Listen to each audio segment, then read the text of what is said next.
Ini adalah kasus pemeriksaan rutin saja pada sekitar 10 minggu menuju 11 minggu. Jadi kadang-kadang material-material edukasi ini ya kita temukan dalam rutinitas pemeriksaan sehari-hari kita. Kadang begitu memang ada kasus yang menarik, terlepas dari ada kondisi kelainan ataupun kadang kondisi di mana pemeriksaan rutin saja, kita bisa melakukan pemeriksaan dengan cukup tajam, gambarnya cukup bagus. Biasa saya untuk bikinkan sebagai material edukasi. Jadi sekali lagi USG itu bukan suatu alat untuk permainan ataupun sesuatu hal yang tidak serius, itu harus kita pahami. USG ini adalah alat bantu diagnostik, bukan untuk bergurau, bukan untuk bermain-main, dan ini harus kita pakai dengan penuh tanggung jawab. Sedikit saja kita keliru, kita tidak bisa mendiagnosa kondisi bayi yang berubah sedemikian cepat. Dan jenis-jenis USG apapun dengan kondisi yang sophisticated harus disertai dengan kemampuan dan keahlian operator.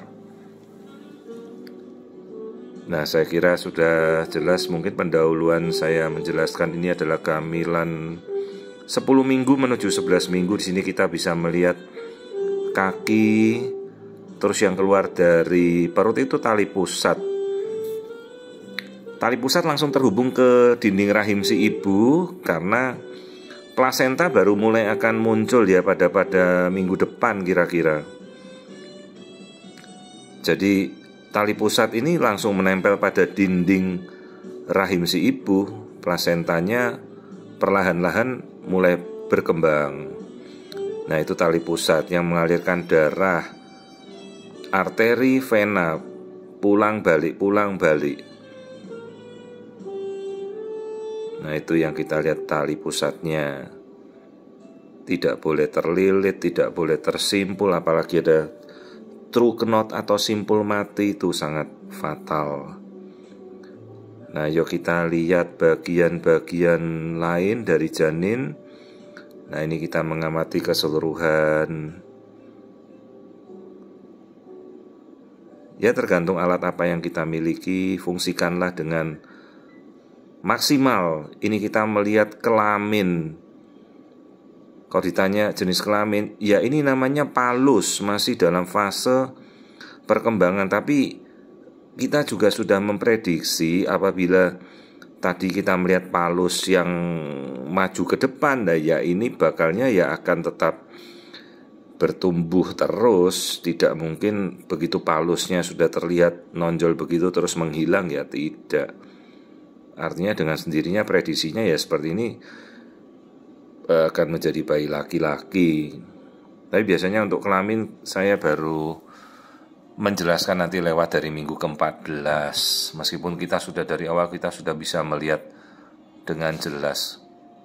Ya kecuali orang tuanya mereka saking excitednya sambil mengikuti pemeriksaan kita, kan orang tuanya juga bisa melihat dan bisa menanyakan, oh dok itu jenis kelaminnya kok sudah terlihat ya, tanpa saya menjelaskan. Tentunya mereka sudah tahu.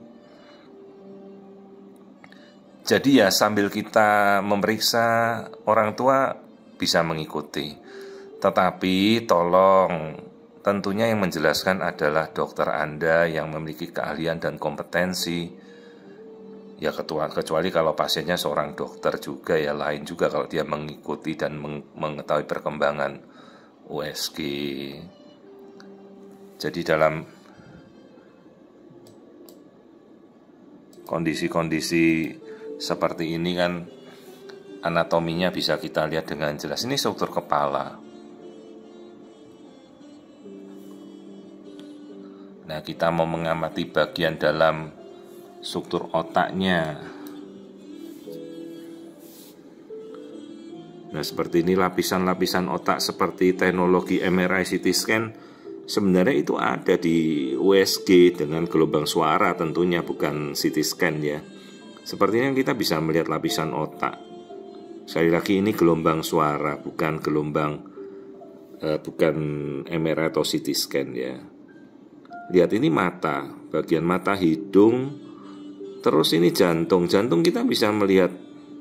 Sementara untuk screening sebenarnya belum dimulai. Screening itu nanti lewat 12 minggu ke 15 minggu. Itu screening trimester pertama. Ini 10 minggu. Jadi ya karena pasien datang pada 10 minggu, ayo kita amati keseluruhan. Kenapa tidak? Tapi nanti kita sudah beritahu bahwa masa pemeriksaan yang sesuai adalah antara 11-15 minggu nanti masih akan berjalan. Tapi ini saya geser lebih awal untuk melihat karena kebetulan bayinya cukup bisa kita periksa. Jadi ya katakanlah dia mau bekerja sama dengan pemeriksa ini tidak terlalu banyak menyembunyikan postur tubuhnya, jadi bisa kita lihat dengan cukup detail.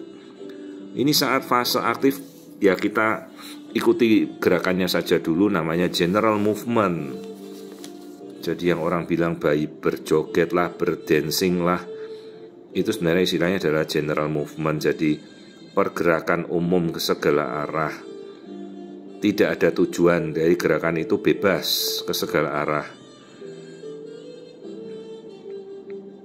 Dan seharusnya media sosial ini bisa kita pakai untuk mengedukasi dengan benar.